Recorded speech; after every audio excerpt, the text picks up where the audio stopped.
Hi everybody, welcome back to the Big Rig Compliance YouTube channel. My name's Mitcham Turner. I'm a heavy vehicle national law consultant, NHVR auditor, and a stack of other auditors and transport consultant related roles. Today we're going to be looking at another work diary breach example. This one is just surrounding when and where to record locations and odometers. It's something that over the last 10 or 20 years has fluctuated and new drivers definitely have some troubles with. Let's get into some examples.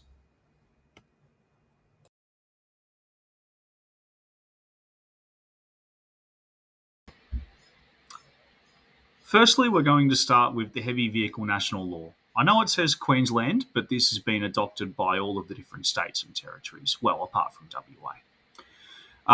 684 pages here. So the driver that I spoke with said we have to abide by whatever it says in the front of the work diary. That's the letter of the law. I tried to explain to him that there's, almost 700 pages of heavy vehicle national law, and that the front of the work diary is just part and just a starting point. So we're going to scroll down until some areas that I've highlighted, which is around about page 300. There we go. Definitions. So this is section 221 of heavy vehicle national law. And we're going to go down to the section where we talk about work and rest change. So today we're going to be talking about when you have to record your location and odometer, and we have to record it at a work and rest change. So a work and rest change is either changing from work to rest, changing from rest to work, going from solo to being two up, or going from two up back to solo. So that's the first thing. We've got our legal definition highlighted there. We are also going to continue scrolling down. There's another little relevant part of this law. All right. Recording information under law. So we have to record the required information in the work diary in the manner prescribed by national regulations. We're going to open up a second document here in a minute, which is the heavy vehicle national regulations. The maximum penalty at the moment is $1,500. We believe this is going to change with the introduction of the new heavy vehicle national law in terms of the fines. However, I doubt that the manner in which we record work and rest is going to change. There we go. So you don't have to record it if Section 297 applies. So let's figure that out. Failing to record information about odometer reading. So we must record the odometer reading. Maximum penalty, $1,500. Information must be written in the work diary in the way stated in the instructions, $1,500. And I think that's all we need from here. So let's shut down the heavy vehicle national law and look at the heavy vehicle national regulations. All right, so heavy vehicle national regulations, which is what the heavy vehicle national law references us to look at. So we're going to scroll all the way down to some relevant information. Oh. Here we're saying in section 16 that information must be recorded in terms of work and rest change immediately before or after the change, or if the day is not a day that the change occurs but at a later time becomes relevant, we record it there too. That's quite a mouthful. We're going to be undertaking some examples. Some of the examples here are if you were to begin working local and then later on that day you transferred to working over the 100K limit, you would then need to record all of your work and rest changes and odometers in your work diary, even though you did not record them immediately before or after the change. Some other examples might be on the next day, which we'll go into.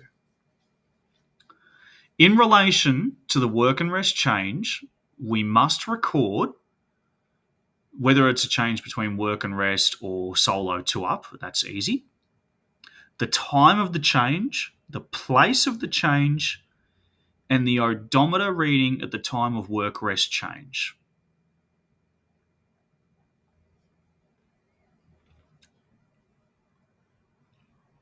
Now, we have an exception to the rule.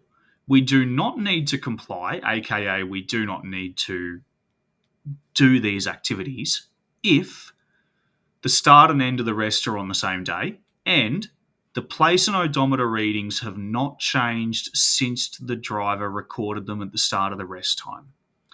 So what we're saying here is that if you begin your rest at, say, midday, and you have half an hour rest, and at 12:30 p.m. you get back in the truck and start working, and the truck hasn't moved and you haven't moved, then you don't have to record the location and the odometer twice. It's assumed that it's the same. This, as I alluded to earlier, is a change from the previous logbook that came in probably 10 years ago now, quite a long time. And this is one where people do get confused. Because of that change, people don't understand that we don't have to record all information.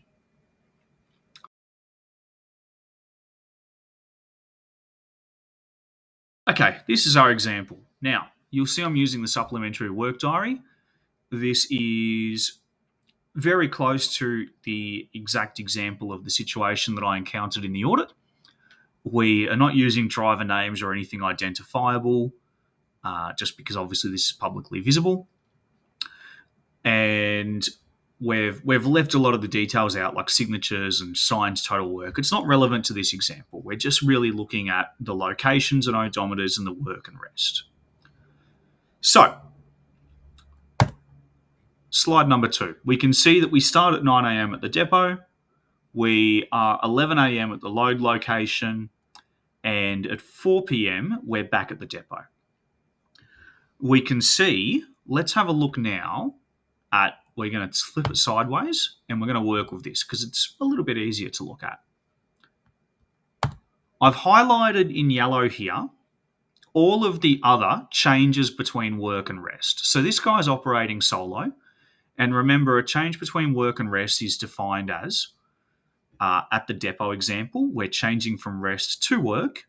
And at the load location at 11 a.m., we're changing from work to rest. Half an hour later, from rest back to work. And half an hour later, from work back to rest. So all of these yellow points are locations where we're changing from work to rest. Now, in this example, the driver's argument was that he had not changed location and the vehicle hadn't moved, so therefore he did not need to record changes to work and rest. What we know is that we must record our location and odometer at every point that we change from work to rest or rest to work. The exception is the green locations. So where that activity, at the end of that activity where we've already recorded the location and odometer and we have not changed odometer or location, we don't need to record it again. So at 11 a.m., we're at the load location.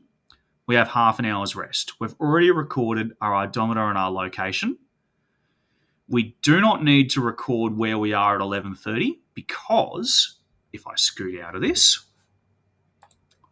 and if I were to go back to our national regulations and if I scroll down to our exception,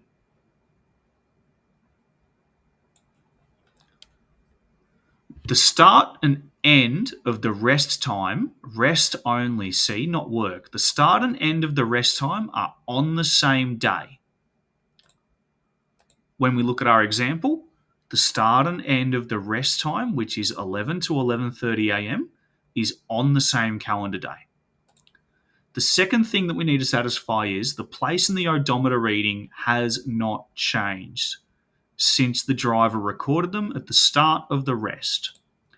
This driver tells me that he is at the load location and the vehicle has not moved. So from 11 a.m. to 11:30, the odometer reading in the location has not changed. We also now know that we do half an hour of work, and if we were to record the location at midday, 12, we do not need to record the location at 12:30 because it's the same calendar day and the location and odometer has not changed. We get back into our slideshow.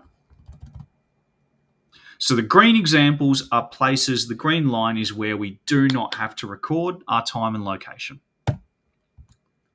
So this is if we were to make this adaptation and add in the second load and unload location, and you can see I've drawn an arrow to show where it relates to.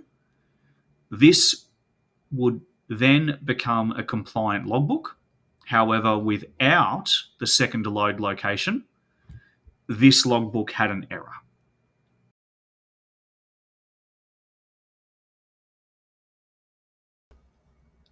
In example 2, we're going to be looking at 2 days. Scrap. In example number 2, we're going to be looking at a rest period which covers 2 days. So we can see here the driver finishes work at 7 p.m. on day number 1, and they don't start work until 8 a.m. the next day. So let's go back to the law before we have a talk about this. We are now back in the Heavy Vehicle National Regulations. And Section 15 here says, immediately after starting work on a day, the driver must record. And we've got a whole heap of random things we need to record. So we must record all of this information before changing from work to rest. So we must record it while we're working, or immediately after changing from rest to work, whichever happens earlier. It's going to be relevant.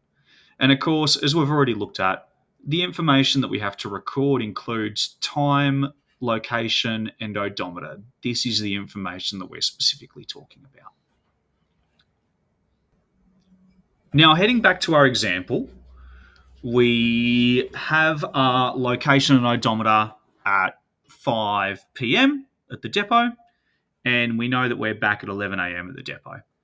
We're doing an unload location at 7 p.m. Now, in the previous example, we said that if the location and the odometer do not change, you do not have to record them. So if we were going by my previous advice, we wouldn't record the location and odometer here at 8 a.m. In this example, though, however, we have now changed calendar days. So the law is very clear, it's very black and white, but we also, when we're giving this sort of guidance, there's always exceptions to rules, and the law does cover for this. So we do not have to record the second location and odometer when the location hasn't changed. However, if it is on a separate day, on a different calendar day, on a different logbook page, we do have to record it. The easiest way to think about this is each calendar day must be able to be viewed as one logical page with all the locations and odometer readings. So here is our example of the fix, and you can see that each day reads as an individual piece of information with all of the relevant information we need, the load and unload, the locations, odometers, and the times.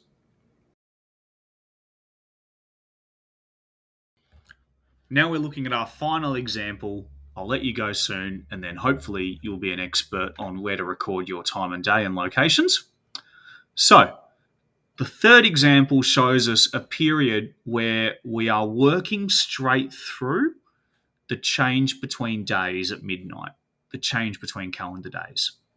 So in this situation, we're working straight through. We have not changed to rest, and we're constantly moving through this period.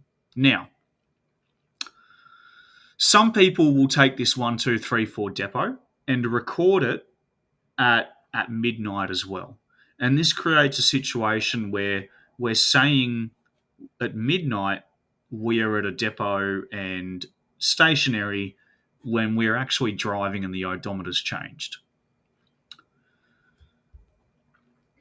As we haven't changed from work and rest, and as this work period has continued over the day, we do not need to record where we are or what our odometer reading is at midnight. And this is logical, of course, because you can't exactly pull up on the dot at midnight going down a highway and write down where you are and what the odometer is. It's not practical, and in many situations it wouldn't be safe to pull up right at that time. So if you're resting through the middle of the night, you do have to put where you start the next day. But if you're working through the change of calendar day or the change of logbook page, you do not need to say where you are at midnight at either of these 2 points. We just say where we are when we started work and where we finish when we finish work. That's all for today. Thank you very much for taking the time to go through the training with us. This sort of training is something that we can do with schedulers, drivers, management, anyone that you want. We can come in and do work diary reviews and cater the training specifically to the problems and the skill level that we see inside your company. We can also help set up BFM, which incorporates a bit of fatigue training as well, and help with anything else in the field of heavy vehicle national law, chain of responsibility, or heavy vehicle accreditation. Again, thank you. Keep an eye out on more videos coming up. I'm trying to do them once a month, provide them to industry for free. I know that these logbook videos are ones that tend to get a lot of views, so that tells me that people are having the same problems and are seeking information.